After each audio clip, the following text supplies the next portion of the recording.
Five, four, three.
Good evening, and welcome to the Reel McCoy. I'm your host, Meffistoe, and always with me, my hetero life mate. All my feelings, how are you, sir? Good idea, buddy. At least you're back from the bathroom. What is the Reel McCoy, you might ask? The Reel McCoy is your weekly movie podcast where we ask you to go watch a movie, watch it, come back to us, and we break it down for you, and we spin it all around, talking all kinds of mad crap. Didn't want to say shit, because, well, I said it anyway. Demonetized. Anyway, we are here to talk everything and anything about movies. And of course, this is March. And this is March Madness for all you college freaks. And what is better for March Madness than Nicolas Cage? And today, or last week, we asked you to go and watch a very special indie. I want to say indie. It's not really marked as indie, but it is an indie film called Pig from 2021. Yes. Feelings. How many times have you managed to watch it this week? I know you like in a busy time. We kind of said it last week. You're supremely busy these days. So just twice, but Okay. of course, it's such a fast watch where like, yes, you can watch Pig twice and watch the and Face watch Off one once. Dune movie. Yeah, and watch one Dune movie, which I have this week. Yeah. So when did you actually? I wanted to ask you before we get into the rigmaroles. When did you actually encounter this movie? For the very first time? The first time Yeah. was when it was actually released on Hulu, Which was after. which was like several months after its theatrical, very, very limited run. Yeah. I actually saw it like mid 2022 when it was released on my Netflix. I know it was on. It's currently on I think it's on Amazon Prime, but it goes on Netflix sometimes. I don't know. It goes back and forth. It's really weird to get actual decent information when I'm not in the States, so I can't really know what's going on. But yeah, for me, it came in early 2022. Wife watched it and she's like, this is probably a movie you're gonna like. Rewatched it with her. I liked it for various reasons. Rewatched it again for this show. I actually really like it. Yeah. Really like it. It's a fantastic film. Yeah, we're gonna get into it. In order to start us off, we have a little bit of it's gonna be a teeny weeny segment this week. We call it Behind the Screens. Sound production, take 2. Behind the Screens is where we go to All My Feelings and get the lowdown on everything that is behind the scenes. But as you mentioned it backstage, this is a very short segment this week. Well, there wasn't a lot of controversy really behind it, and the creation of such a small independent project typically doesn't have that much of any kind of real major issues. So with this one, the real major issues that came around were mostly around the pig. That's very, very shortly in the film. Yeah. Her name was Brandy, by the way. Okay. I can't believe you found the actual name, but okay. Yes. But she actually only had 3 days of real training. Okay. Due to the very, very, very small budget, they couldn't afford an actual trained pig. Yeah. The pig actually bit Nicolas Cage Really? on several occasions. And he had joked, I've been shot at, been stabbed. I've done explosion scenes for how many years, and the thing that's probably going to kill me is I'm going to get sepsis from getting bitten by this damn pig. All right. Speaking of Mr. I couldn't find any information good. I found a few things, but I couldn't get anything. The funniest thing is, this is Nicolas Cage's official 100th performance. Wow. In movie and TV combined. 100th performance. Wow. And currently, this stands as his favorite performance of his entire career. Yeah, I've seen it in several interviews. And it's so weird because there is an interview where he says Joe, the movie Joe, was his favorite, but that was back in 2013, 12? Yeah, it was a while ago. Something like that. So, yeah. But Yeah. as it stands, this is his current best, this is my favorite one. Okay. There is so much that was actually cut from the theatrical release and what was released eventually to streaming.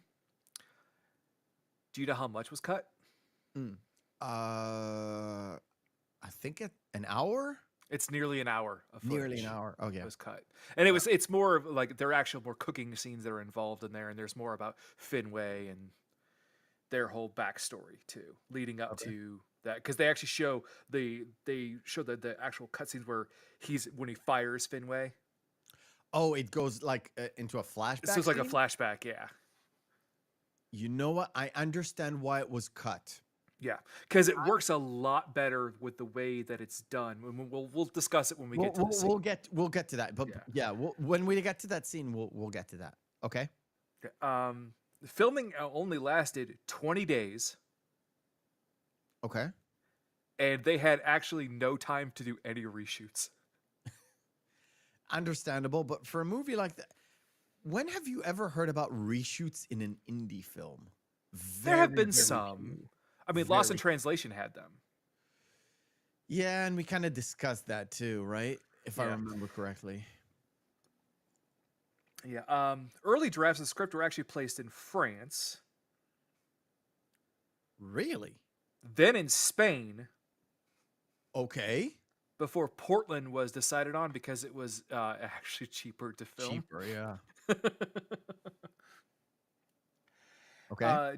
Director Marco Sarnoski attempted not to have any pork product on set the days that Brandy was there. Not to offend the pig? In solidarity for their co-star. Oh my God. Sometimes hate Hollywood, really. The rest of the stuff is really more leaning toward actual references to scenes. Okay. that I have. No problem. Okay. So we'll say hello to the chat, all the lurkers. We love you. Thank you for joining us tonight. We'll say hello to Base Brooks. Hopefully you'll enjoy the show. Hopefully you watched it. Hopefully everybody who come in and join us or watch this on the replay, I don't care. First, watch the movie. Just even if you watched it for 100 times, me and Feelings, we keep saying that. I think we talk about it endlessly behind the stages before we start the show, that we always get an extra thing before we do these shows, even if we watched it for like 20,000 times. Mhm. We always get something new. I get a renewed appreciation for older movies that I've seen many, many times. I'll just give one example that we haven't even covered yet. Worked on a review on The Birdcage from 1996, not the original one, the American version. Was that with Kevin Kline? No, with Nathan Lane and Nathan Robin Lane. Williams. I found it a completely different angle for this movie. I went a little bit off the rails on my review. You'll get to see that when it comes out. I don't even know when it comes out. It's such a great movie, and it's so worth getting back to it and having re-explore old stuff. So the movie we're talking about today, Pig, is actually pretty new, but to me it brings old concepts that we've seen in the movie Chef and in the movie The Menu, but in a totally different light. angle. And it's still a unique story, and I loved it. I really did. All right, let's go into it. We start off with a sort of introduction of Nicolas Cage in the forest, basically. Rob, yeah. Of course I have to share my screen. No problem. And here we go. So just a snippet, of course, of Rob, our main character, Rob Feld. We don't know his name right now. Get to know it a little bit later. But Rob, or our recluse individual in the forest, hunting truffles and generally making food for him and the pig. Yeah, they have it even separated the way that the menu imitated later with the difference, basically different acts of the film said as like part one. This is part one, the rustic mushroom tart. Yes. Yeah, they kind of divided, sort of like they had the regular 3 acts of a movie. So part 1, part 2, part 3, and each one of them is a menu item that is served in one of those 3 parts. So you had sort of a cooking session in each one of them. I think in the second one, the oyster one, it's sort of made off screen. I don't remember. Let's see. Yeah, because it's I watched mocked it twice this week, and both of them like Sunday and Monday. Well, it's mocked in the Fenway dish. Yes. Yeah. Yeah. And then the third is made actually at Amir's father's home. Yeah. Yes. So you don't see the second one being made, but it is served on the table, and being prepared at the table and messed with a little bit as well. We get to see a lot of Cage acting without saying anything. Yes, and this is why I wanted to actually have Mandy as a companion piece to this. I haven't seen Mandy. Because Mandy is the same, but in a completely different genre. It's a massively gory revenge film that has Nicolas Cage just do one screaming bit for a minute and a half, and it is actually really good acting. It is really powerful. But the vast majority of that movie is there's almost no speech from the protagonist in the film, except to Mandy, but that there's a reason why, but yeah. I did like the fact that, like I said, it's in certain ways it's similar to Chef and the Menu, in the fact that one of the key components of Rob's character throughout the film is the fact that he's coming to sort of the act of making food or what preparing food for consumption is the love and the heart that he puts into it. Correct.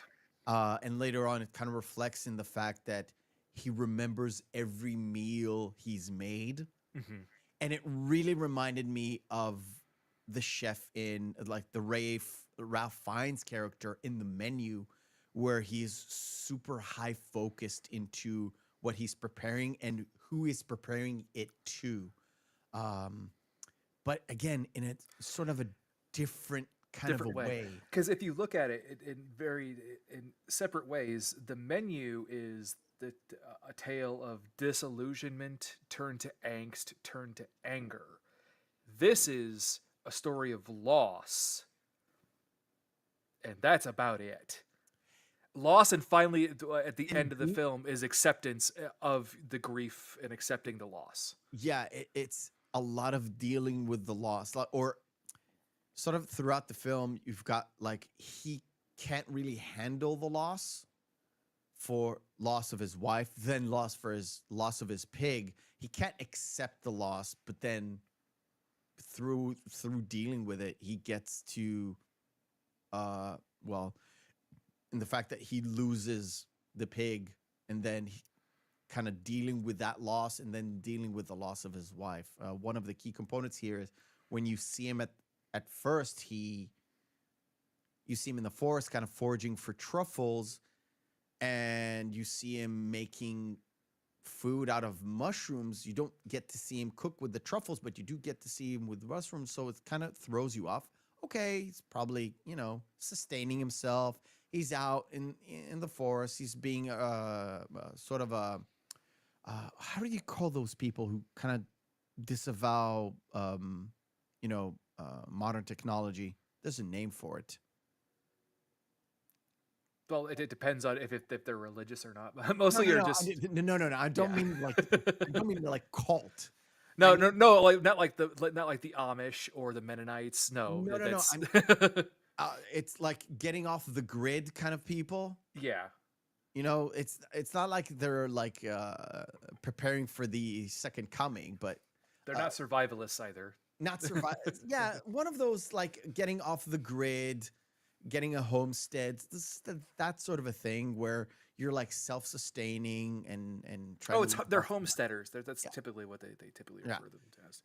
But it gets kind of disrupted when you see a full-on like a Corvette, a yellow. It's a bright yellow Camaro, and it's the new Camaro. model of the Camaros too, which it's so striking that when it coming in a mirror. I love the fact that the pig actually attempts to stop him. Yes, that's right. What are you doing here? Yeah, and Amir comes in, and he immediately kind of disrupts the quiet, sort of. When he comes in, up to this point, there's like the forest sounds and there's the pig sounds, and Rob is not talking, so you don't hear anything. And this is before he puts on the cassette, so you're not really sure what's going on. And then Amir comes, and he's like fast talking, slick city dude with the fucking flashy car. And he's like, okay, we've got some truffles, and I think he brings him some provisions. Yeah, he brings up provisions. Yeah, provisions, and of course, people send me messages right now. The other thing too, what I find funny is Amir's immediate sentiment too is like, you know that I'm the only one who knows you're out here, right? Yeah, I'm out here and find you like dead. There are animals and shit out here. and sort of to me that kind of. It kind of puts him in a situation where, oh shit, okay, as soon as Amir leaves, there's something is gonna happen in this movie. He kind of like foreshadowing the storm that is coming. Yeah. But it kind of puts you in the mind where, whoa, it's like a bear is gonna attack and he's gonna eat the pig, and what's Rob's gonna do? And what puts it at ease is we get to see the facet of him dealing with the loss of his wife, because we don't know why he's here. I think Amir trying to coax out of him, trying to, de- trying to get him to deal with like security.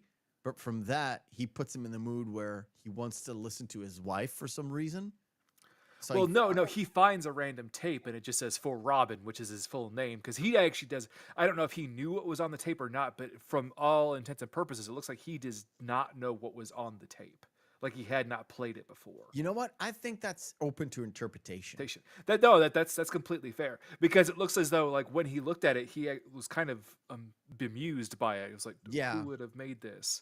And then when he hears his wife's voice, Yeah, he immediately he listens to it a little bit, and then he shuts it down, and he puts the the boombox away, sort of like I don't want to deal with this. This is not for me. I'm out here kind of enjoying life. I don't want this memory creeping into my head because I'm and I wouldn't say he's enjoying life either. really. I don't say well. There's a lovely Radiohead lyric that I think aptly fits the way that he is living. I'm Okay. not living. I'm just killing time. Oh, that's interesting. Do you think? I don't know. I don't know what to. I've been mauling my head about what his actual relationship with the pig is. The pig a sort of a crutch to his pain, or is it the surrogate companion to replace his wife? Because the pig isn't really, it's a loyal like pigs are quite loyal to their owners. Yes, just and they're the way- actually very intelligent as well. yeah, just in the way like dogs are to their companion. So that loyalty is there to replace his wife. I think it's No, I think it's more of the latter, in a way that he is dealing with his own grief and loss by having like basically extricating himself from everything that he knew before and being out there alone, and having the pig as a companion was the only kind of thing keeping him together. yeah, kind of. But because there's not a lot of talking, there's always like sort of conjecture where you can think this way, I can think the other way, and a third person can think different way. But we're all sort of in the same ballpark of what we're supposed to feel. Sort of like we pity Rob, or we think that he needs to deal with this pain, or we think that that's why he's there. That's the reason. Maybe it's the different reason, but we're all kind of in the same ballpark of, okay, there's loss here. There's dealing with the loss. How it is done? It is up to interpretation. I think it's good where we're not settled on what this is. We're shown a thing, but we're not told a thing. Right. So, moving right along, there's nighttime. The storm has come. The Rob wakes up because the pig is waking up by sounds. Obviously, the door kind of flings open into Rob. He gets hit on the back of the head as well. People stole his pig. We don't see the people stealing the pig. We just hear sounds and the pig kind of screaming, and just kind of see muffled sounds in the background. It's like, get him in the truck. Yes. Moving over. And with this, especially what happens to the pig in the end, it's the first time I saw this, I could not help but think of Mandy. Trust me, when you watch Mandy, you'll be like, wow, these are very similar in very, very many ways. Okay. And of course, he gets knocked over, gets sort of concussed. The next morning, he kind of wakes up, gets into his truck. He's trying to make his truck work. He even gets some gasoline because he haven't filled the gasoline in a while, but it doesn't work. So he decides to go on a sort of a walkabout to the nearest place where he can get a phone, and that's an actual cafe. Cafe. And what's odd too is you don't really get the scale of time for how long he's been gone, except for in the diner. The diner is the only kind of clue, because when he walks in, he asks for Marge. It's like, Marge has been dead for 10 years. Yeah, which means Marge has been dead for just as long as the time as he's been away. So she died rather quickly after he showed up late last time. And then of course he gets to call Amir, and the first thing that kind of captured my eyes or attention is the fact that he is not washing up. He's No. not washing his wounds at all. Mm-mm. He's not washing himself. He's not even washing his face until the moment where he needs to prepare food later on for the sort of like that finale dinner that he has, Where he with actually their washes dad. his hands, yeah. Yeah. But up till then, he is like not only rugged, he is filthy motherfucker to the point where he's not even washing the blood off his face. Yeah. And it gets really creepy at a certain point. But of course, he gets Amir to basically drive him everywhere to find his pig. And that little tete-a-tete that they have immediately about the it's like he's listening to some kind of overall almost a TED talk about music theory and Yes. composers. And he turns it off and the guy turns it back on. And it's so weird because he's like, this is the oddest thing for I'm just thinking about a young guy who has that kind of car dealing with that kind of a thing, and all he's listening to is like music theory. Yeah, it was very odd, but also come on, he's got to be a little bit like super hipster douchey because he does live in Portland. So it's like, it makes sense. And to be absolutely fair, I don't think there's like up to the point where they actually get to Portland and start talking about the city. I didn't even know where they are in the United States. I didn't even know it was east or west until they started to talk about the tidal wave and how things get destroyed. And I was like, that couldn't be in the east. That must be in the Well, west. no, because it was definitely clear about the West Coast. Yeah. And then they don't really make it clear because that could have been anywhere on like I thought the first time I watched it before they showed actually like the Hotel Portland, they were talking about Portland. Yeah. I thought that they were based outside of like Tacoma and like Washington, like deep out there, because that would fit, or like outside of Seattle, and also fuck Seattle, which gets mentioned later. Yeah. But of course, the first place where they go to is basically another truffle merchant. And as soon as they mentioned the fact that he thinks there might be like, he heard some sounds about like not crazy, but like junkies or something, she immediately kind of knows, oh, I know the people who are probably involved in that sort of a thing. And she immediately go to the next place. It sort of becomes kind of this weird detective story in a way, where they're trying to follow the footsteps of who stole the pig. Yeah, But and it's for who? definitely not a detective story. No. But in a weird way, they go to the first sort of like breadcrumb in a way, and she points them into the next one where they're the most hillbillies that you like can. they're meth heads. I mean, Oh, they yeah, I are know. definitely meth heads. Yeah. And she literally comes with them to talk to these people because she feels responsible in a way. I don't know. I didn't understand why she feels responsible, or that's what I got from her, that she kind of points them to those people because she feels responsible in a way. Oh, well, no, because when they leave, she goes, well, she basically tells them, like, look after the pig. If anybody comes in, I'm going to fucking kill him. Yeah. Because basically she automatically is under the assumption that, hey, if they did it to him, they're probably going to do it to me. Kind of.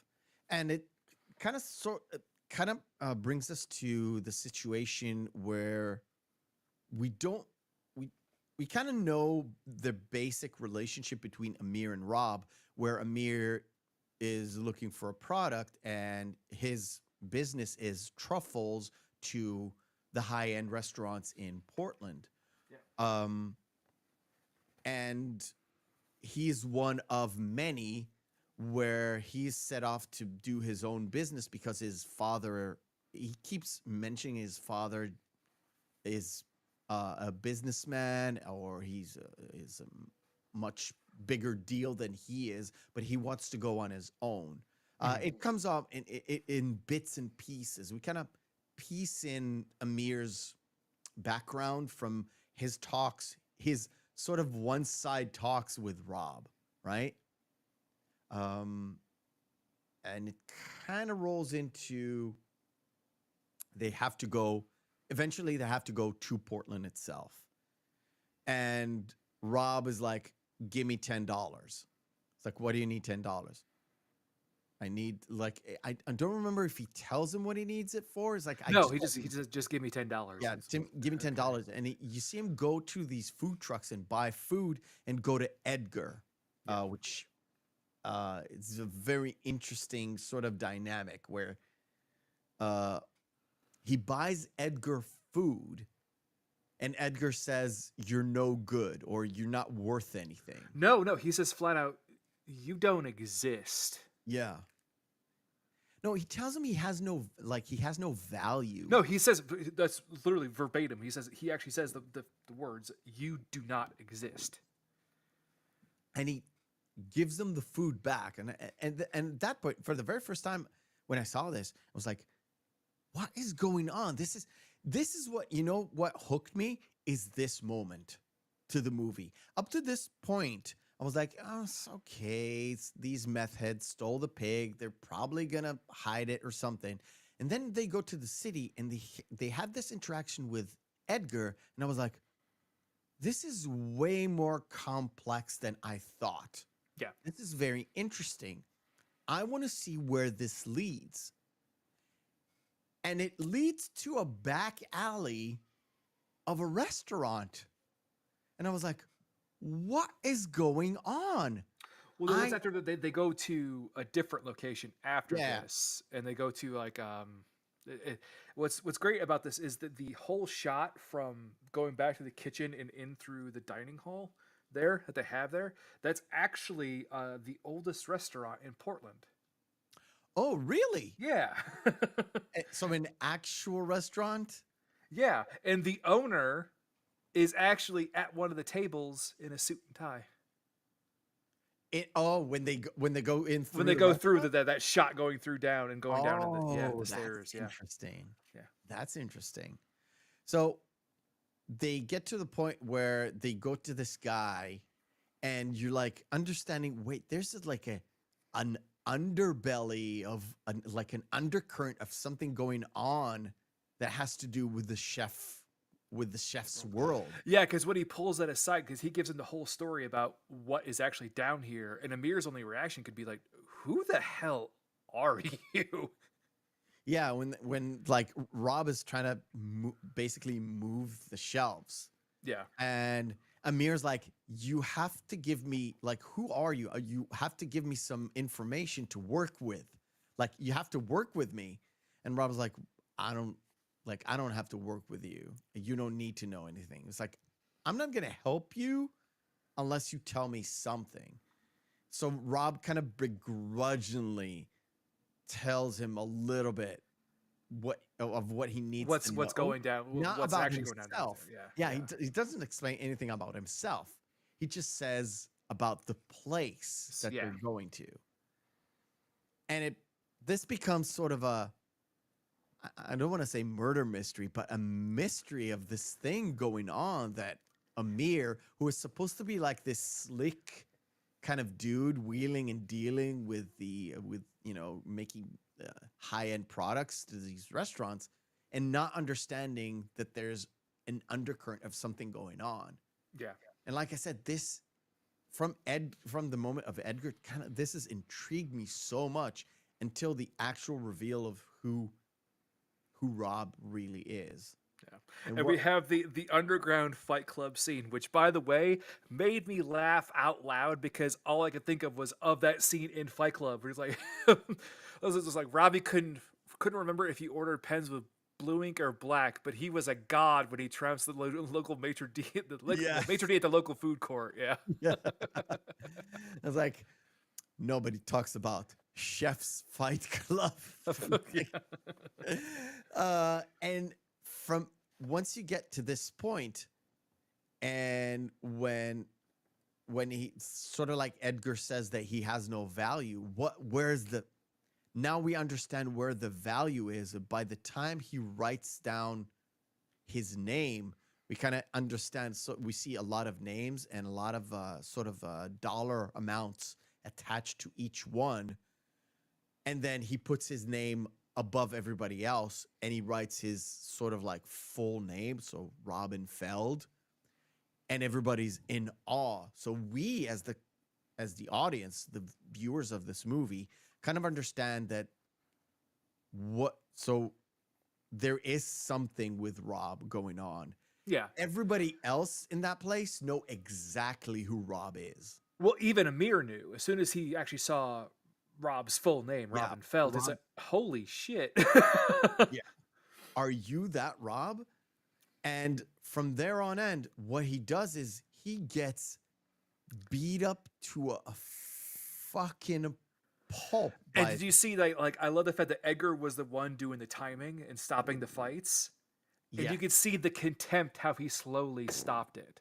I mean, there were all these people that were waiting to beat his ass because apparently Robin pissed off a lot of people before he left. Yeah, and given his conversations they have with Derek Fenway later, you can kind of see why. Yeah, it's sort of like I said, like a lot of these moments kind of reminded me things that we covered on this show about the menu, specifically about the menu, where he is like this mad genius that everybody is trying to imitate or be close to or whatever you want to call it. But he's got his good side, which is cooking good food that he puts his heart and soul into. And on the other side, because he's a mad genius, he is fucking crazy when it comes to dealing with people. And that's what ticked everybody off, is him dealing with people and not tolerating mediocrity, if you want to call it that way. Yeah. Where he expected more out of people. And that kind of rubbed a lot of other people the wrong way. And kind of, they're trying to be him, but can't stand him, which is a lot of shifts. Yes, I know. So he just stands there with okay. So Amir takes him. You know what? We'll do a stop. All right, we'll do a stop. We got 30 people watching us today. Thank you very much, all the lurkers. We love you so much. Sit back, relax. Because I was gonna say, before we go into the first game, just to close out that point, and then we can stop from there. Yeah. Once that ends, basically Edgar is forced to give him the name of Derek Fenway, and then from there they go to Amir's where he just falls asleep, and then we'll stop. Like yeah, but we got that whole interaction in that apartment. We'll discuss that after the game. Yeah. Tells him a story, but we're going to play our first game of the night. It is called Missing Marquee. Of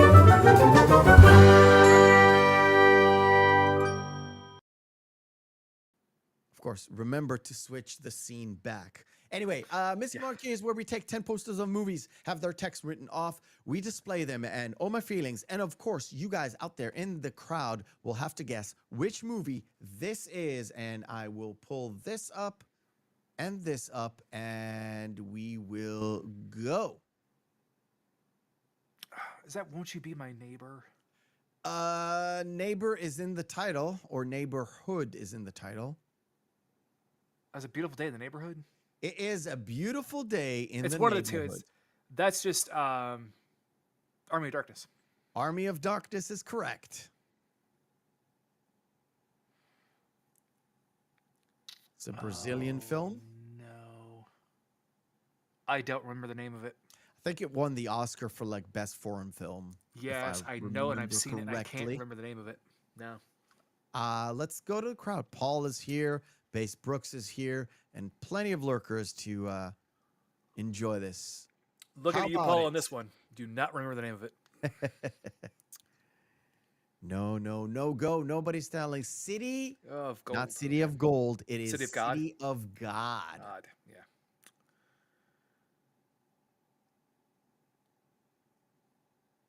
Wow, you got some stumpers today. I'm mad as hell, and I cannot take it Is anymore. this Network? This is Network. Network?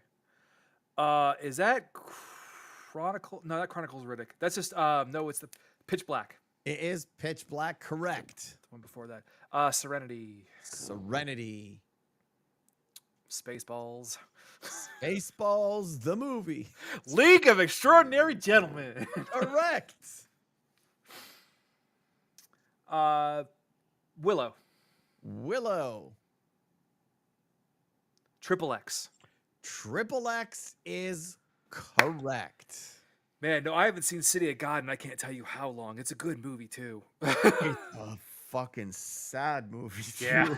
It's really brutal. It's like if you want to know anything about like is it Sao Paulo or the Rio de Janeiro favelas? I don't remember which city. It's like if you want to know anything about the Brazilian favelas, which is the slums of Well, in Sao Paulo, major- it's like yes, it's like major half of cities the in city Brazil. almost. that's a movie you need to watch. Yeah.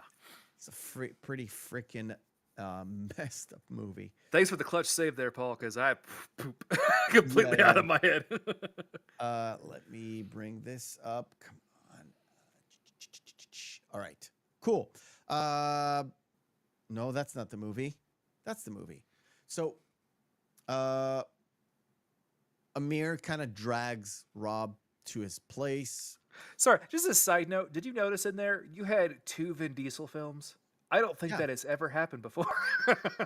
Well, I've randomized them a long time ago. I know. I'm waiting for the very second odd. wave to go to pass through, and then I have to randomize all of them again. I saw this one and was like, yeah, he's gonna mention Vin Diesel for sure, for Yeah. sure. And I think it was either last week or in one of the recordings. I have like Fast and the Furious, the one that we don't know which number it is.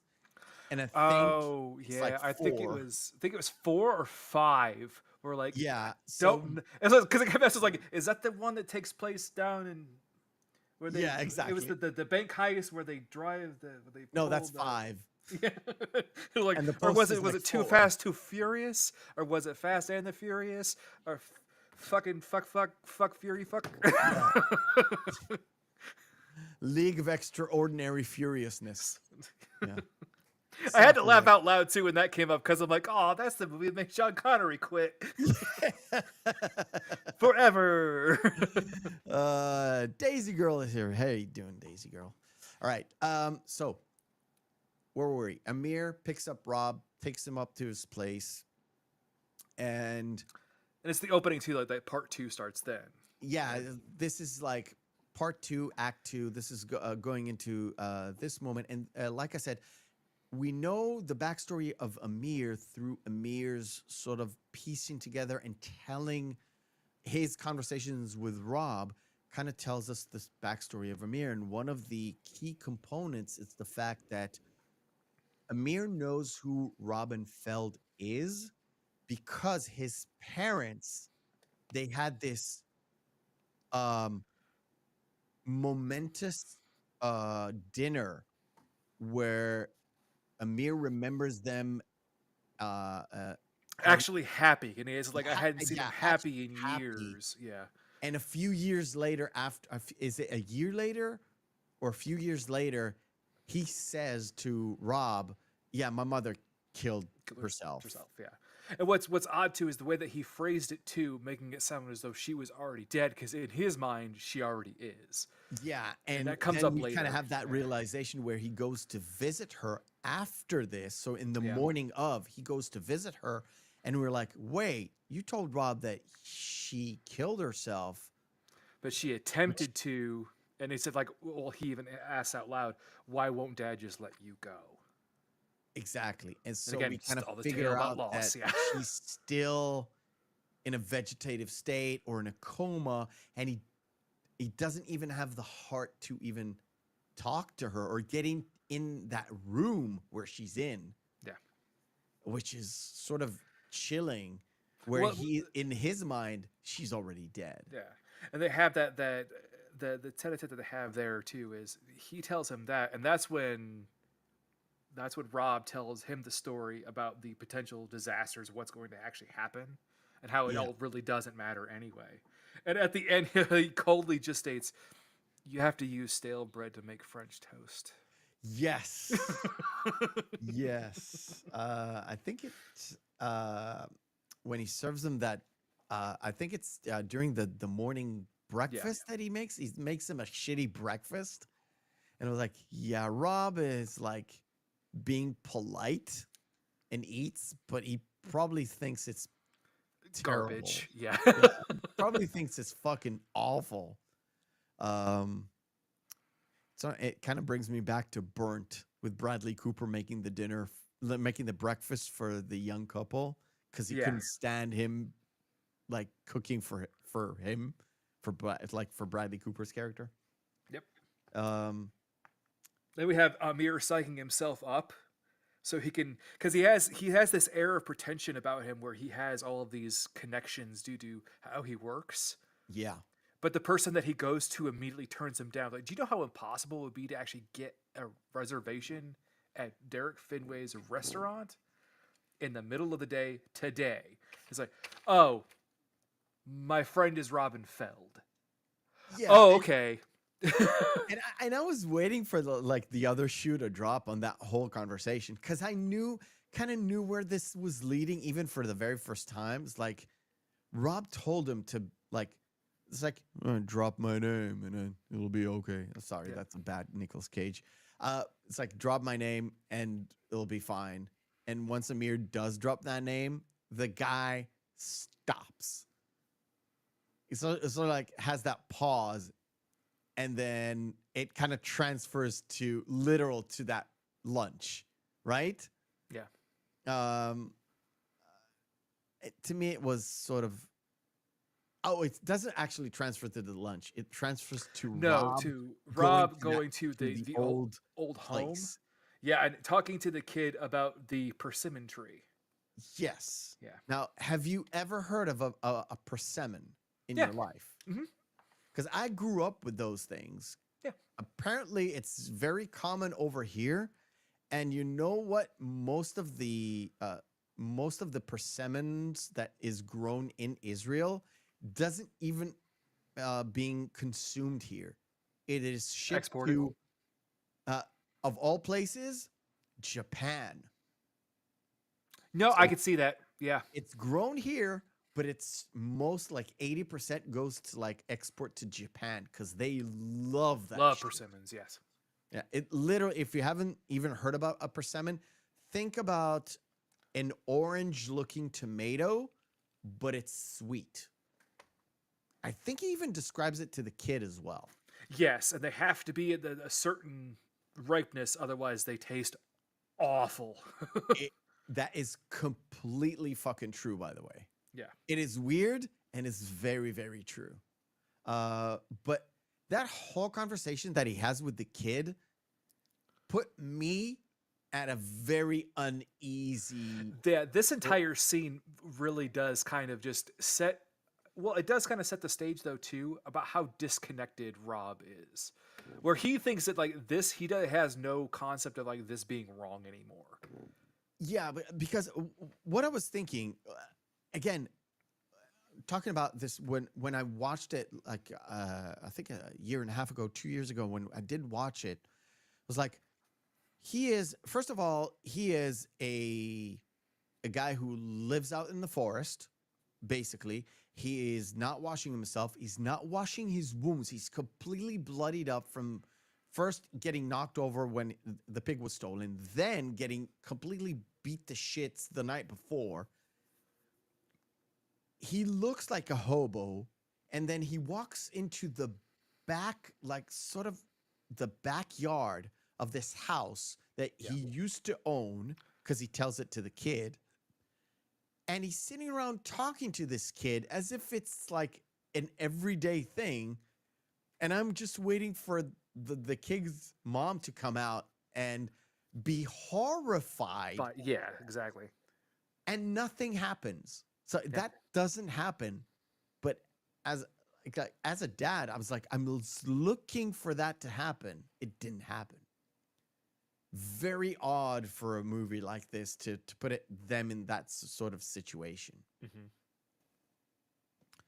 And to be fair, when you learn that you don't learn, but you kind of figure out that Rob and his like dead wife didn't have any kids as well. Maybe that connection that he never had, because he takes his sort of like this drum or like this. I don't remember. It's a little pan drum. Yeah. Pandrum. Mm-hmm. He takes that thing and he kind of plays with it as if he plays with his own kid in a weird, odd, weird way. Kind of like I felt sorry for Rob at that moment. Mm-hmm. Truly, even though it's a weird situation to be in. And then, of course, we get to see the dinner being made and served in a very pretentious way. Yes, and at Eurydice, which is, by the way, the concept of Eurydice is perfect for this film because it encapsulates everything about the story of this film. Because do you know the story of Eurydice and Orpheus? Yes, I do.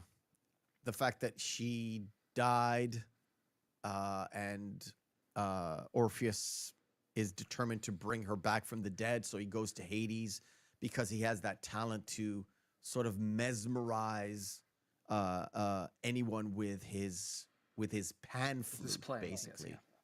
Yes, But he sort of has that moment like Lot's wife, where she turns into salt, kind of in a way. To look back, Where because the whole concept was he basically he leads his dead wife out of Hades's well, that was the entire deal that he made. He struck with Hades. If you can lead her out of the underworld, then without I will let her looking go, yeah.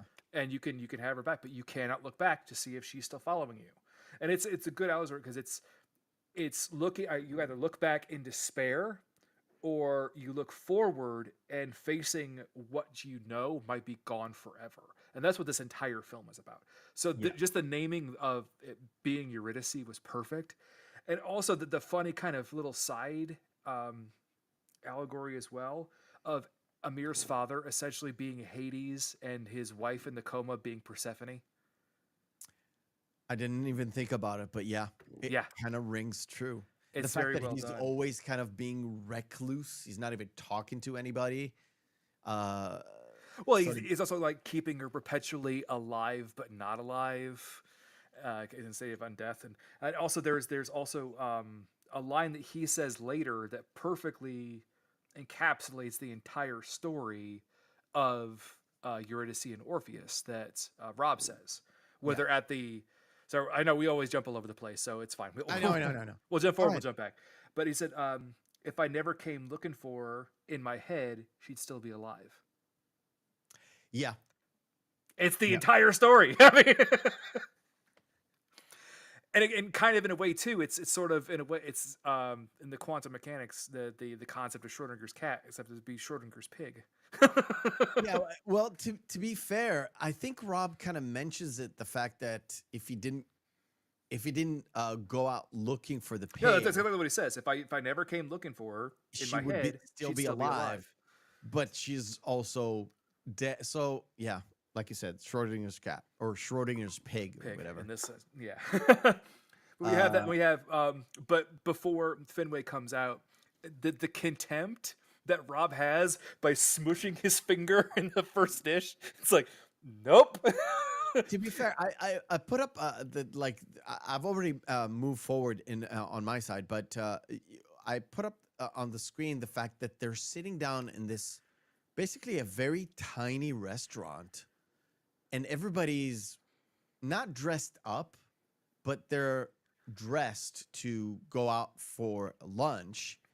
And in the middle, you've got Amir and this hobo Yeah. sitting in the middle of the restaurant, and nobody is even looking at them. Yeah. Everybody's dealing with their meal. Yeah. Even when Finway comes out and they have that sort of discussion where Oh, it's we're going a to talk very about the tiny discussion. restaurant. We're going to talk about that. Everybody discussion can second. hear what they're saying, basically, but What's- nobody turns their head. Mhm. Everybody's in their meal. They're not moving from their meal. And to me, it was very unsettling.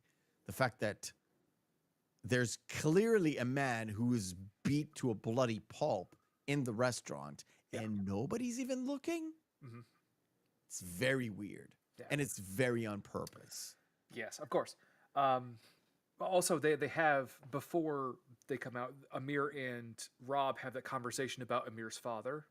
And Yes. again, like how they have, basically that's where it gets kind of let loose, where like, well, he's actually on the side that the same thing that I do, he does, but he's much more important than I am. And Yeah, he much doesn't, more he didn't want me successful. working for him yet. And I'm like, I'm going to prove myself. And Rob says, your dad sounds terrible.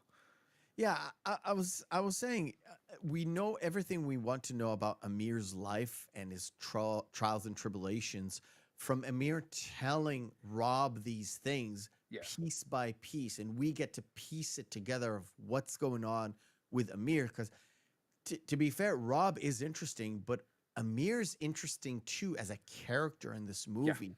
He is not this one note kind of character. He has sort of like, you know, where he's coming from. Why is he doing the things that he's doing? Why is he so stressed out about Rob, like helping Rob? Because Rob is his lifeline to the business. He's the guy who's supplying him with these massive fucking truffles, right? Mhm. Right. So, Oh, the conversation with Fenway. yes. It's fantastic because what it does is the way that he deconstructs, other than like he breaks Fenway down. Sorry about the yawn, but yeah. It's been that week. Anyway, the fact that, and what comes into play here is the fact that Rob remembers why why he fired him back in the day. And it's been 10 years and he's been out in the wilderness. It's been at least 10 years. Yeah, in grief of dealing with his own shit, and he remembers that moment where he fired him, and basically Finway kind of failed upwards, I would say. Yeah. Right? Because he's either trying to placate this sophisticated audience in Portland. No, because he says flat out, well, that doesn't sell. The London pub wouldn't sell. And he breaks him down to the point where he actually has to call out what his signature dish would have been. Yeah. So, something about a Scotch egg. And to be fair, the fact that Finway was, again, trying to placate to the sophisticated Portland audience because it's what they want. Yeah. And Rob is It's kind what of the pointing investors out would the pay fact for. that you need, if your heart is in the right place, you need to follow your dreams, basically, right? Follow the stuff that you know you love and you put your heart and soul into, rather than just being a technical individual and just putting on a show to put on a show. Well, he even makes it a very flat out point to him where he says, this isn't real. You aren't real. They don't even know you.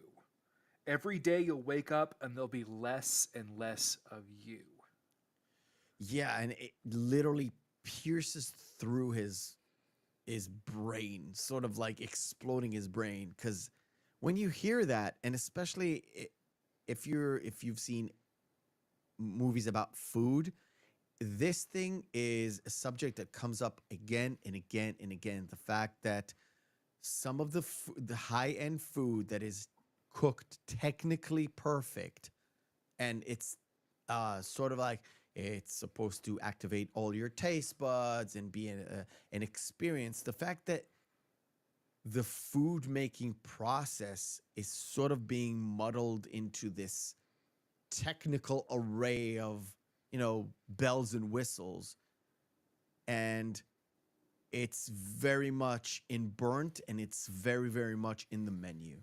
Yeah. Both movies that, again, having recently watched, and I've recently watched a lot of films about food and food making and the restaurant business and all that, and it kind of fits in that sort of category where it's not really about food, but it is about food in a way, or in the way it's served, or in the way it's like mass produced, all that stuff. Um, the fact that he puts it in that sort of combination is like, it's not you that is on this plate, it's this thing. It's a product that you make. Yeah, it's a product. It's not you. I want to see, if I'm eating something, I want to see you reflected in this dish. Because what he does, he holds Finway into the standard Robin held himself, or Rob Feld held himself. And that's why when Amir said that his parents, their happiest day was that dinner, is where they saw Rob Feld reflected in that food that he made for them, specifically for them. Well, and what's great too is the fact that we actually get to see the concept of that not only later when they cook, but also just in the menu when he makes the cheeseburger at the end. That was the chef being like, he was genuinely happy to make that, and that's the reason why he lets Margot go at the end. Yeah, exactly.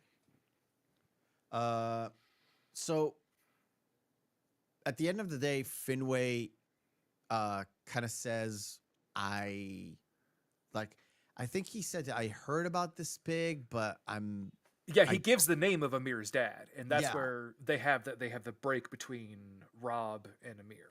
Yeah, and when it's like Rob is like, take me to him, and Amir's like, I can't. So dad. he literally he is kicking his car. He's like, just give me the address. And of course they break apart, and Amir, like I mentioned, Amir goes to his mom, and the nurse is like, do you want to come in? I was going to clean her tray. Could you want to visit with her for a while? Yeah, and it's like, he's like looking outside and not wanting to go into the room. He's having a hard time with this thing. And like I said, it's sort of it gives the audience a shock. It was like, wait a minute, didn't you just say she committed suicide? And then, well, because to him, in his mind, she's already dead. Yeah. And then we have, I think, probably the funniest bit in the entire movie. It's a very somber film, but oh my God, when he steals that kid's bike and just screams at him, laugh out loud every time. Oh God. I've moved past that into the conversation. Yeah, it's getting there, and like he's listening to Amir Amir's father talk about Amir, and about the hospital, and clearly like Robson, they're like, I don't care. Where's my pig? Yeah. I love Adam Arkin in this movie so much. He is. He does seem like a stone cold motherfucker.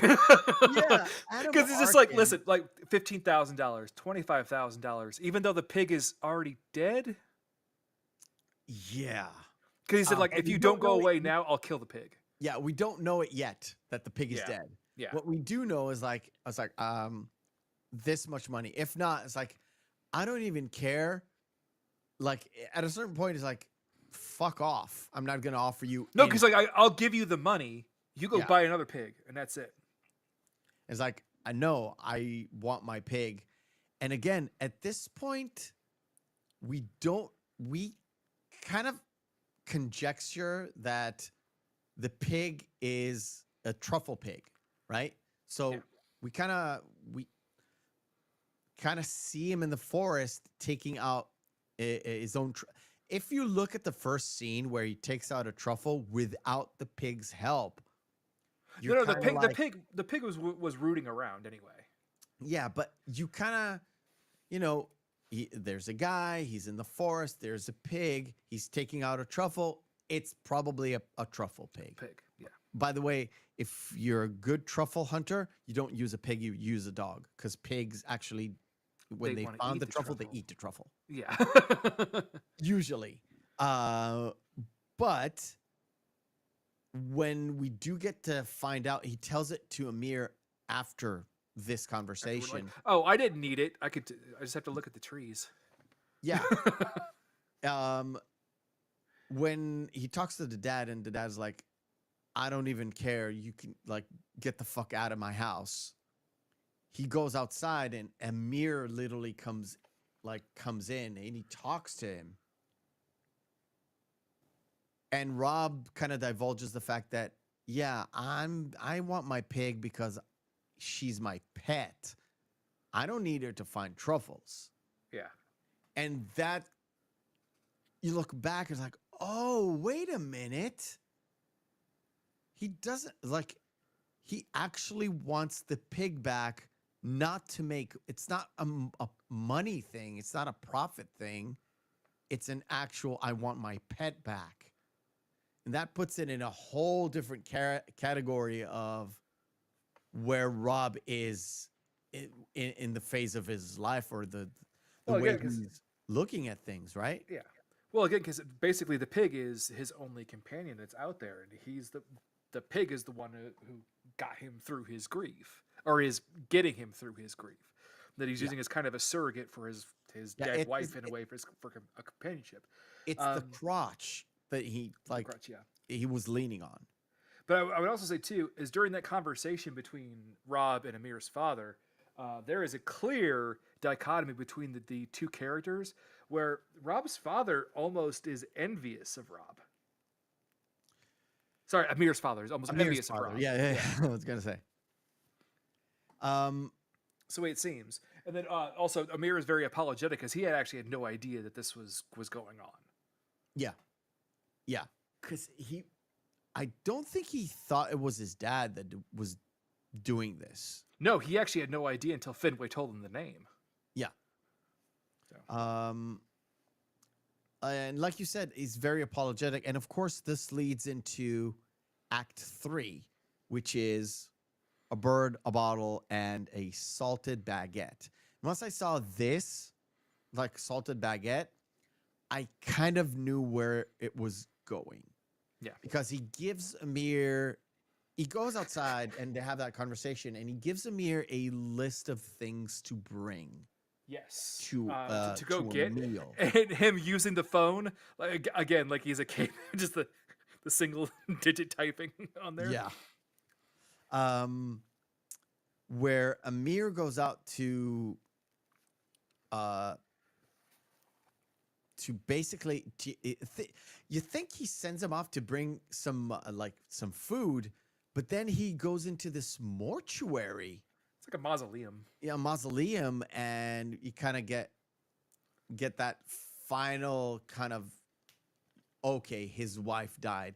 Because at this point, nobody kind of discusses the fact that Rob's wife died. No, not yet.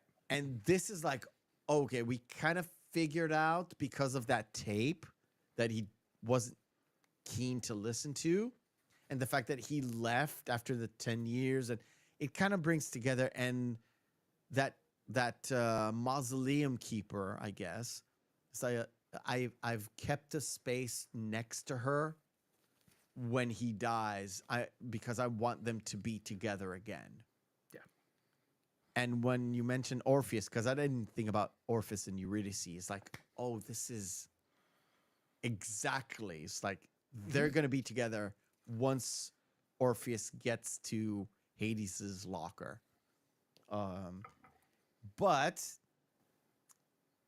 after that, we kind of like, oh, there's also an extra agenda here because she also kept his best wine. His wine bottle. collection. Yeah. Yeah. And she gives him this whatever wine. I'll call it a hosh posh because it's not really. No, it was perfect because it was the same bottle that he had served that we find out was during the dish that he made for Amir's parents. Yeah. They had that one great night together. And to me, it was half obvious at this point that he's going for. I want to break that barrier with your father by serving him the same dinner or the same meal I've prepared in order to activate something. We don't know what, but it's something. Yeah. To me, it was foreshadowed with that bottle, but more so when he got to sort of that. It's the bakery that used to be that was his old restaurant. Is it that old? I don't think so. Yeah, it was because remember at the old end, baker. So remember at the end there where he said, "Well, so you remove the curtains." Yeah, Lori hated them. Yeah, but I don't think it was his old restaurant. I don't know. She used to work for him. That was clear. Like she used to work for him. It doesn't mean that this is the restaurant. And no, and then she said, "Yeah, I turned it into a bakery." Oh, okay. Because you're a chef, I'm a baker. Yeah, whatever. But we kind of know that like Rob's wife was another baker in the restaurant. I don't know. Maybe it's my. They don't really say it. Like it could be that she was just around the restaurant a lot, obviously because it was his. Yeah, but we do know that the girl there was working with Rob, and she was the baker in the restaurant. Mm-hmm. And it's like she brings him this pastry. You still make your salted baguette, and then also the pastry where he like, "Can I take two?" Because he brings one to Amir. Yeah, it brings so him like to Amir. It's almost kind of them reconciling there. Ken, yeah. Ken. Anyway, he the fact that he takes another one, I was like, that's interesting. Why is he taking another one? And when he sits in the car and he gives Amir that extra thing, it's like, oh, taste this. This is like Extra tart, yeah. It's sort of like this is like a thing from the past, my past, that I want you to taste in order for you to get where I'm going with in terms of taste or whatever. The feeling I get from eating this, I want you to experience it too. Sort of like this is him breaking bread with Amir before he makes the meal with the dad. Because the meal is not for Amir. He is a part of it, but it's not for Amir. It's for the dad. The pastry is there to break bread with Amir, to sort of like reconcile their animosity that they still kind of had between each other, or at least Rob had towards Amir. I saw it like that. Then of course they get to Amir's dad's place, and Rob is actually teaching Amir how to cook. I thought that sort of it's not a mentor and student, sort of like surrogate father to a surrogate son kind of a thing, where the dad teaches the son to cook because your actual dad didn't teach you this. Labor of love kind of a thing. To me, at least, that what it was. I think it's that, but it's also a friend giving another friend a priceless gift, because this is something that you can replicate in case your father wants to experience this kind of overall experience again. You can recreate that for him. I'm going to teach you how to do it. So whenever you want to, you can relive that moment with him again. Yeah, and the one strange thing that I couldn't quite figure out, maybe you can explain it to me, maybe the audience can I don't know, shed some light onto it if they saw the movie. It was really weird that the dad who he kicked Rob out of the house. Yeah, there is a big issue here. Yeah.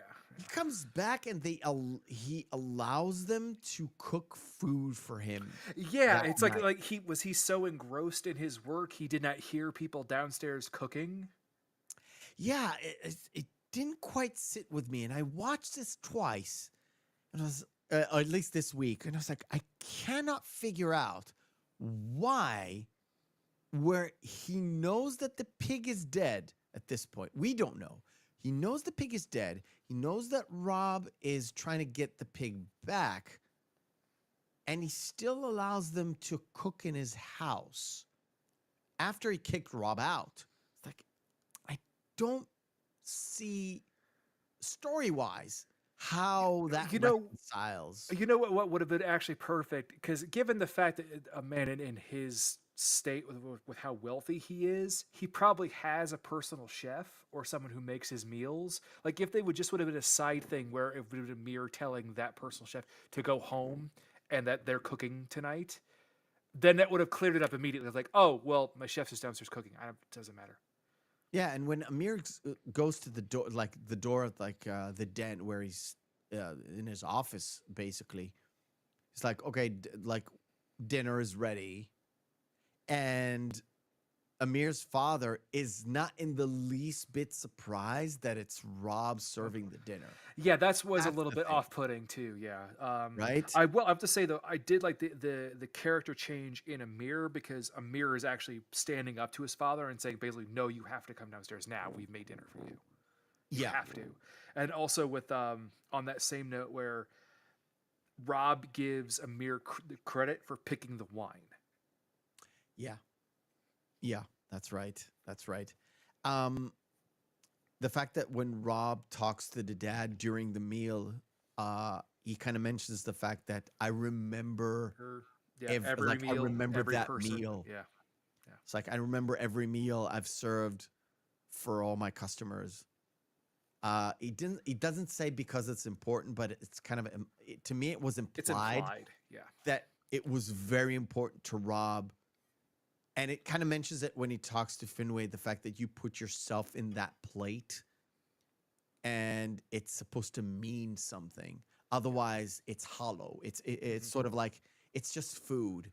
But when you cook and you mean it and you put your hearts in it, it's more than food. That makes it an experience that you remember later on.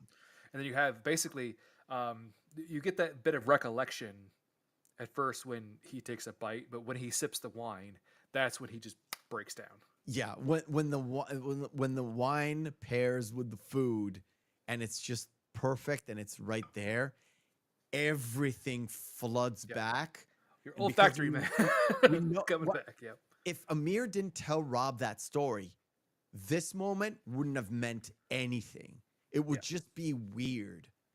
Because Amir told us that story, setting up this moment, this kind of was like, oh, that's what Rob was doing, was bringing up that memory, breaking down that wall.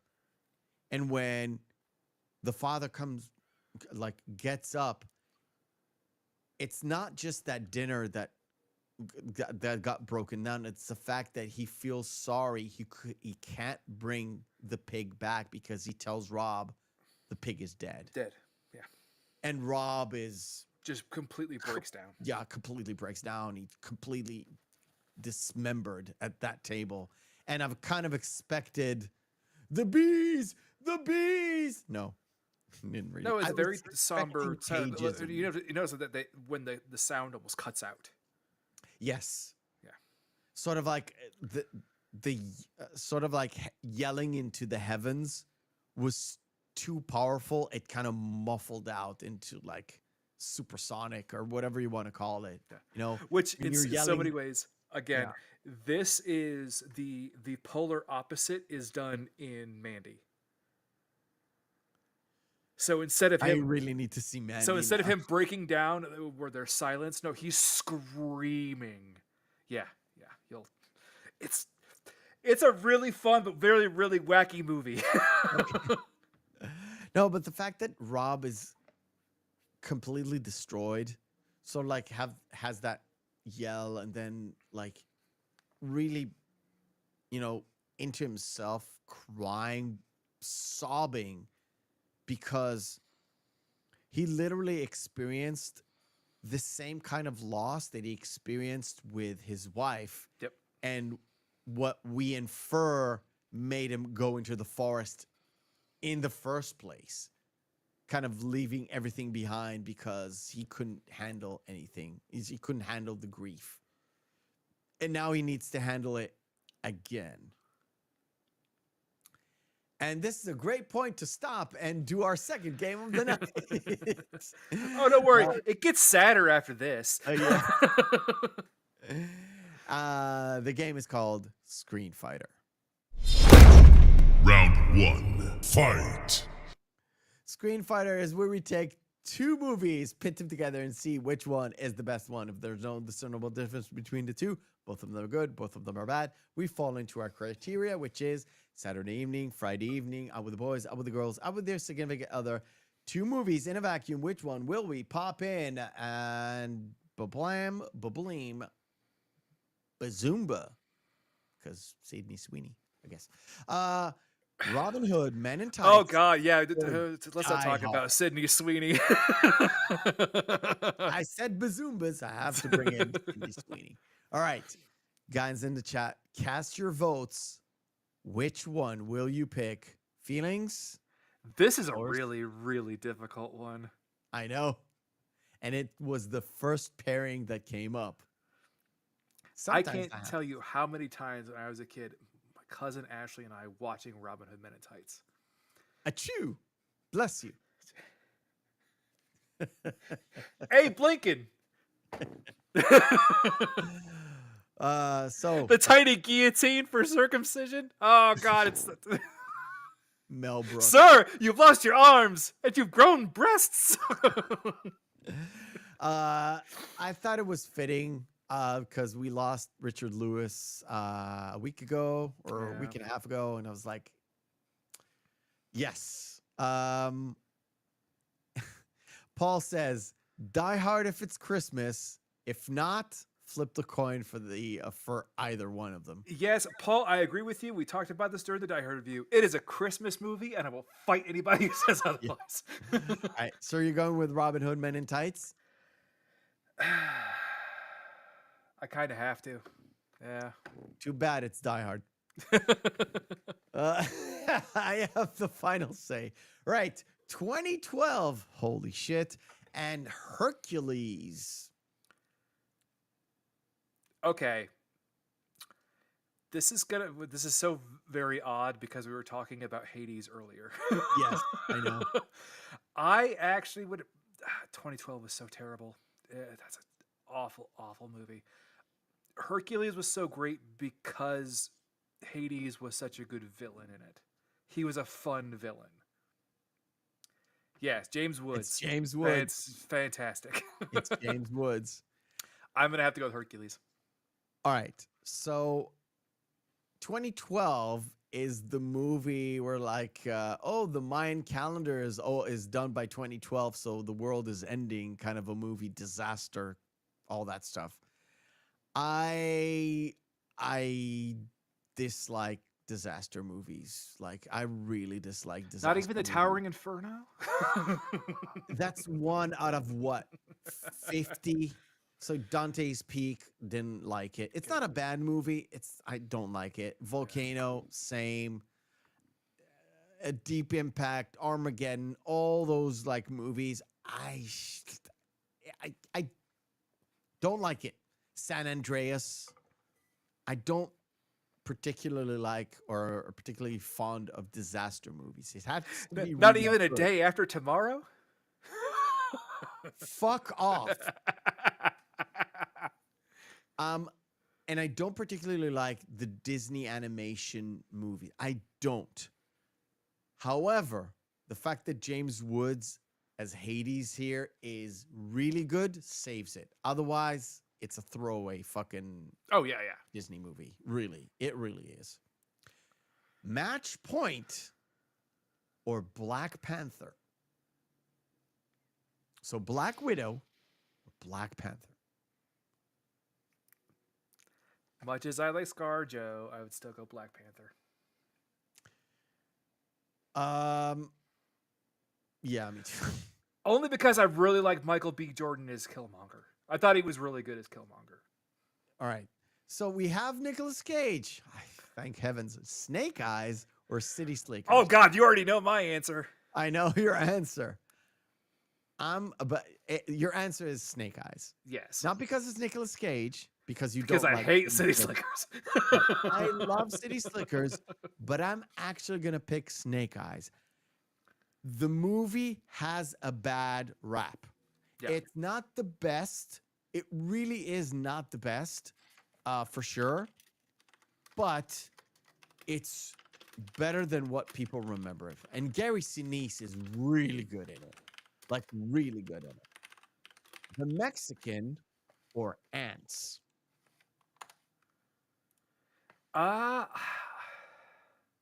You know, it's really too bad because I think that overall, the Mexican gets a bad rap. Okay.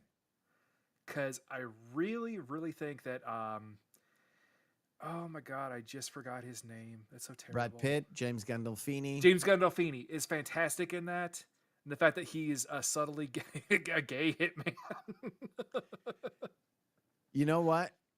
Remember when we talked about True Romance? Yes, yeah. And I told you he's kind of the same character in True Romance and in The Mexican? A little bit. A little bit. One of the things that let me down in The Mexican is actually Julia Roberts. I think she was ridiculously miscast. It's like I can see any other much younger lady actress in this. Like, I don't care even which, but not her. She is horribly miscast in this.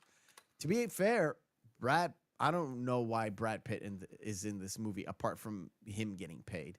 I would definitely choose The Mexican over Ants because whoever thought that's the Woody Harrelson, right? Woody Allen. Yeah, Not Woody Allen. Harrelson. Woody Allen as a main guy in a Pixar. It's a DreamWorks movie, I think. Yes.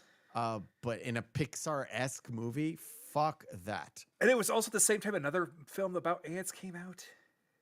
Yeah, A Bug's Life. Bug's Life is like, ugh. All right. A Girl with a Pearl Earring or Broken Arrow? Last pairing. At least it's not a pearl necklace.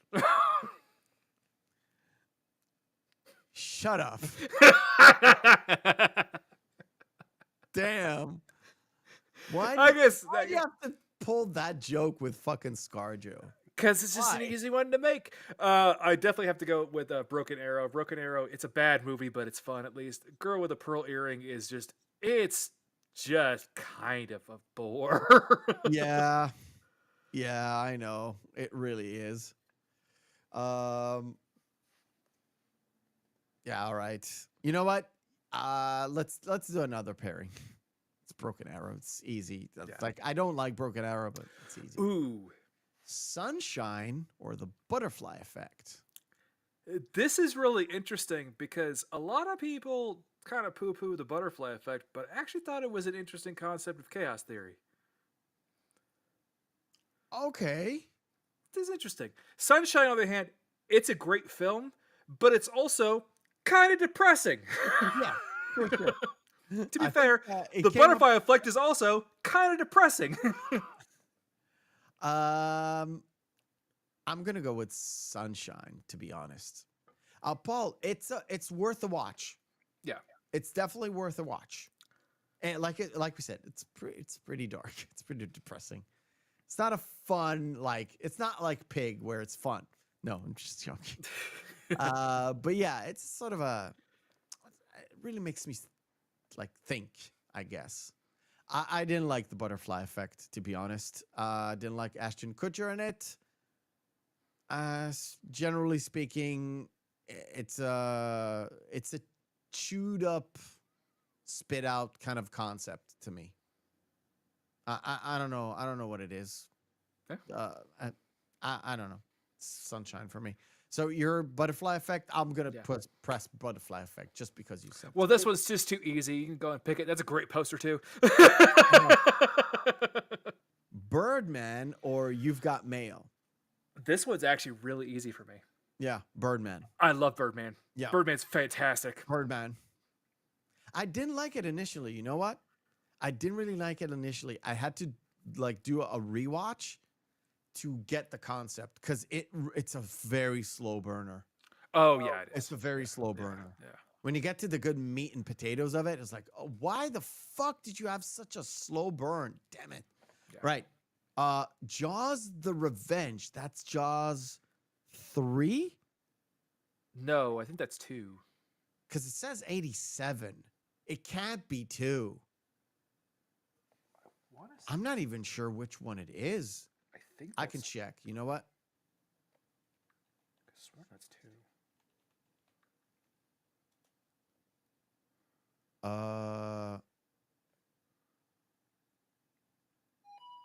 Okay.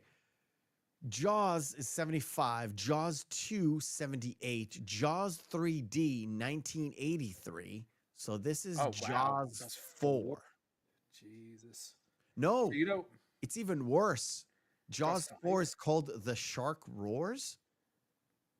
No. No. Jaws the Revenge is yeah, this is 4.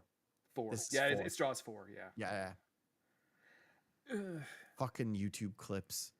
So Yeah, I Jaws 4, can't. Anastasia. To be fair, I can't remember either film very well. Anastasia was this kind of middling kind of animated film, and Jaws: The Revenge, again, couldn't remember. To be fair, outside of Jaws 1 and Jaws 3D, all the rest of them were basically just people getting eaten by sharks. That's about it. You know what? I know I've seen all the Jaws movies. I remember just the first one. I'm still going to watch Jaws. No, it's fair. All right, this is the last one. Okay? Oh, yeah. Captain America Civil War or Babel? Or is it Babel? It's Babel. I never. Like the Tower of. Yeah. Great Japanese poster, too. Yeah. Definitely Babel. That's Really? I love that movie. I thought it was pretentious. I got the concept. I thought it was a bit pretentious. Yeah. To be honest, I'm gonna go Captain America: Civil War. That's fair, because I think It's Civil War was not one of the last it's- really great ones before the Yeah, Endgame. it's not the best one.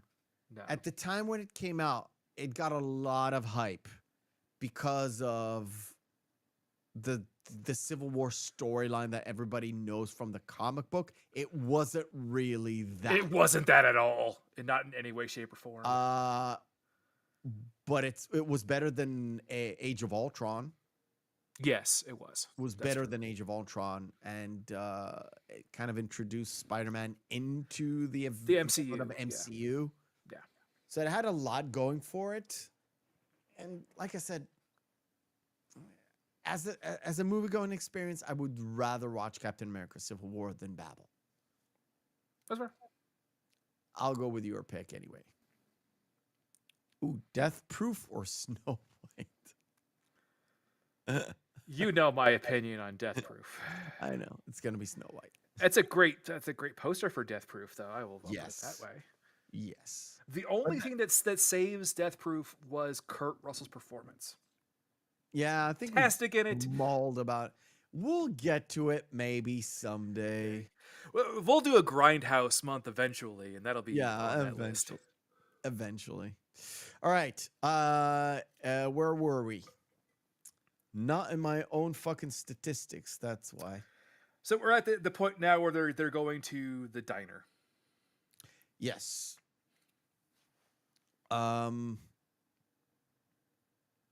where is it? We'll get to that. No, not that. Thank you.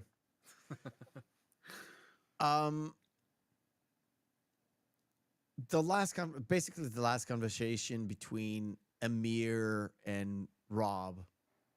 Well, we see in And, the film anyway. It's set up that their relationship, their business relationship, is still going to continue moving forward. Yeah, because Amir knows that he really doesn't need the pig. Well, no, And- he even flat out tells him after this point. He says, "Well, I'll see you next Thursday, right?"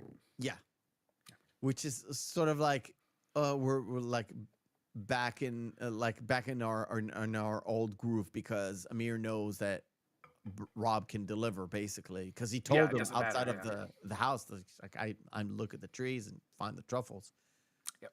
And Rob kind of sort of reconciles the fact that he's lost this pig and she's never going to come back, and this leads him to they're at the diner, and Amir even asks him, "Do you want me to like drive you to your house?" And Rob says, "Well, No, but I think I'm gonna walk." I think I'm gonna walk." Yeah. Which to me kind of puts him back into that sort of a walkabout. You know, that thing that people do. They do like a walkabout to just maul about things, think about things while Mull they're it over and then think about yeah, it. think, and just walking and just, you know, trying to disassociate from everything, just think about what was going on, and, you know, really stew in their own thoughts, as it were. Yeah. And that is juxtaposed with Amir in his car as he turns on the engine. He hears the TED Talk that he was listening to, essentially. He Yeah. turns it off and he just kind of sits back and just begins to weep. Because in the way that Rob, then after this, when he gets home, he actually does listen to the tape that Lori left him. Yeah. This is kind of their catharsis. This is them letting go and moving forward, getting Yeah. over that grief and that loss. Yeah. By the way, oh boy, was that a fucking gut punch at the end when she starts singing. It's like, Jesus, this movie. yeah, it's not enough that the fucking pig is dead. It's like you're listening to her leaving not only a voice from the past, it's sort of a song from the past that she may or may not made it especially for him. Oh no, it's a Bruce Springsteen song. Yeah, but but it was actually, it was supposed to be like there was supposed to be a scene that was cut that it actually gave more information about the fact that he used to love Bruce Springsteen, so that's the reason why it was a Bruce Springsteen song. And it was No, again, there's a talking lot about- of stuff I'm that was talking cut about from this movie. No, I'm talking about the gesture rather than just the physical, what she did. It's the fact that she not only left him voices that she spoke, it's the song that sort of supposed to invoke some sort of a joint thing. And you can think about, okay, was it on purpose that she left him that on purpose? Did she make him a mixtape? Well, it was essentially what it was, is kind of a mixtape, because what she says at the beginning is, well, you know, you have to get out of here because we're about to go out for your birthday. We're going to go out for a fancy dinner, even though you're going to complain about it. But I want to sing this song for you for your birthday and leave it as for a gift. So it's a very sweet gesture. But it's very it's for him, it's very reminiscent of what their time meant together. And it's very heartbreaking. At the very end of this film was very, again, it's a very, very big emotional gut punch at the very end of the movie. Yeah, and just to add to this roller coaster of depression, basically, because it's not a roller coaster of depression, it's just all the way down. Yeah. He goes to rest and he looks at the empty bassinet for the pig, and it's empty, and he just lays down And he just takes off his boots. And just goes into dreamland. And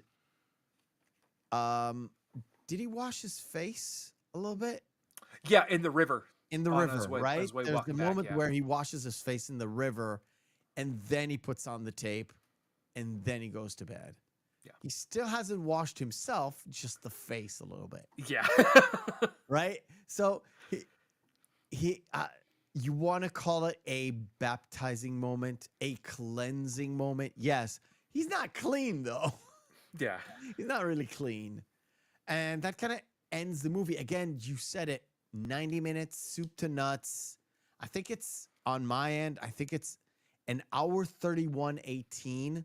Very minimal credits. Credits, yeah. At the very end. And sort of like you're left with thinking. I watched it. I had him in mind to watch again right after, so back-to-back watching. I didn't have the time, so I watched it the next day, so Sunday, Monday, and I was like, there's a lot going into this that they haven't told us, and they wanted us to either figure out for ourselves, make up a story for ourselves, because the story kind of ends, but because they've already set to meet the next Tuesday, so there is a continuation to the story. It's not like Rob goes into this hut, like pours some gasoline and burns himself in the hut away, although maybe he did. We don't know. He has that sort of a cleansing moment where he does face his wife's death, kind of like reconciling the fact that she's dead, reconciling the fact that the pig is dead. But we're moving forward because we've already made plans for the future. Yeah, we have to. Yeah. Right? And I thought, to me, it's a beautiful movie. And it's another unique story that I didn't think I wanted it to be told to me, but I love it nonetheless. I love it nonetheless. There's a lot. It's a movie based on dialogue, so there's no action, but there's a lot of non-dialogue moments in this movie, like a lot of non-dialogue moments in this movie. And this is where we kind of mentioned the fact that Cage is a lot more method in his acting. This is where the method acting comes into play, because everything we want to know about what Rob is going through, we see in his gestures, in his looks, in his eyes, when there's moments where he's slumped in, there's moments where he's standing tall and proud, where he gets beat the living crap out of himself. He's literally standing in front of Edgar, looking at him intently, like standing tall, but having his hands behind his back because he's ready for anything. And then he turns around and gets beaten to a pulp. And he stands till the moment where he just cannot stand anymore. Mm-hmm. And he keeps on taking it as well. And yeah, intense Nicolas Cage, just great acting. Great acting. I think it's actually it's one of the better fantastic stories of loss and letting go of grief that I've seen in a very long time. And it's, again, in a way, it's, as we said, it's a very, very, very short film, and I think it tells its story in a concise and very short manner, in a way that really makes its story beats more impactful. Because I think more dialogue would have actually diluted the real big emotional beats throughout the entire story. But overall, it's a fantastic film. I think it's one of Nicolas Cage's best films. He said, as we mentioned before, this is his personal favorite now. So for now, yeah. I'm thinking about it a lot since you said it's like they cut almost an hour. I think if it would add an hour to this, even 40 minutes, it would meander into the boring. Yeah. It would had a lot more boring pieces in it that we didn't really need. Or superfluous content and story beats, like expositional dialogue that is just not needed. Flashbacks, all that stuff. we don't need it. We don't really need it to have that impactful moments, even with Lori or with the pig or whatever. Everything is there, and partly why I like this movie is the fact that it tells a story. It's within, I think it's within 24 hours, right? Give or take. Because I would say probably about 2 days in total. yeah, 2 days. All right, 2 days, but it's very concise, very, let's say, sauce reducted into this distilled 90 minutes, and it just works. And just works as a story. Yeah. It's a full story from start to finish, 3 acts, everything you needed to know right there and then. And anything else, it's up to your imagination. And I like that about certain movies, especially movies that are like, yeah, not fantasy, not sci-fi.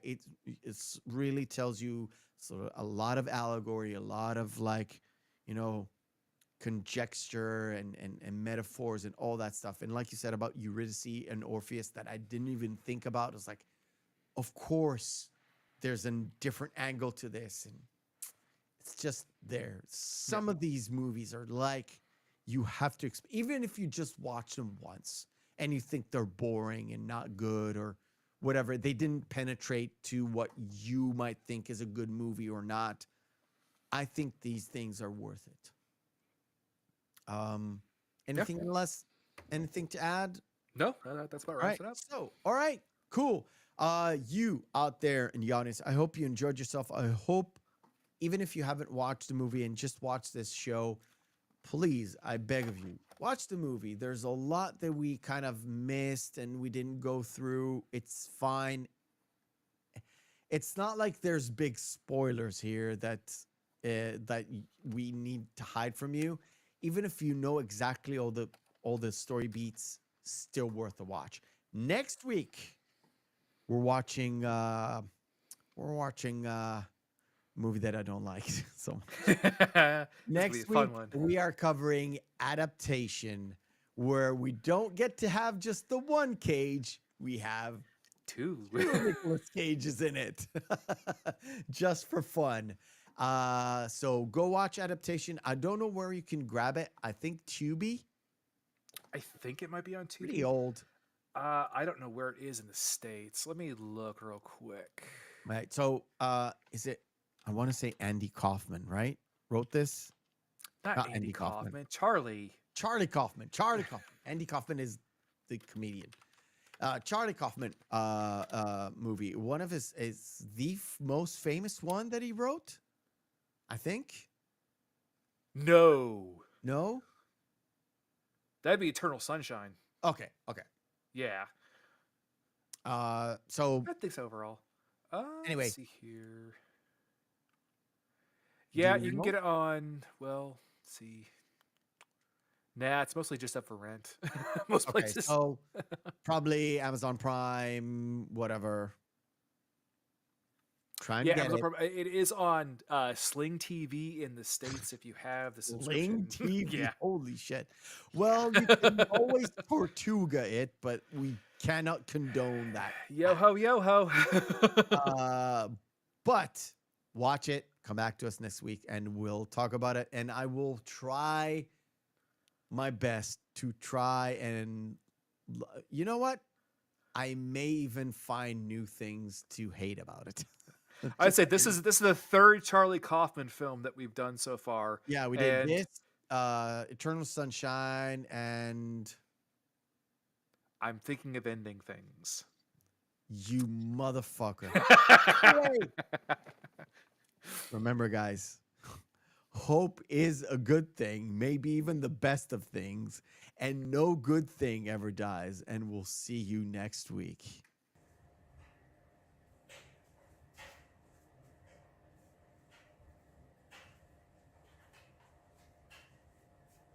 You're still here? It's over. Go home. Go.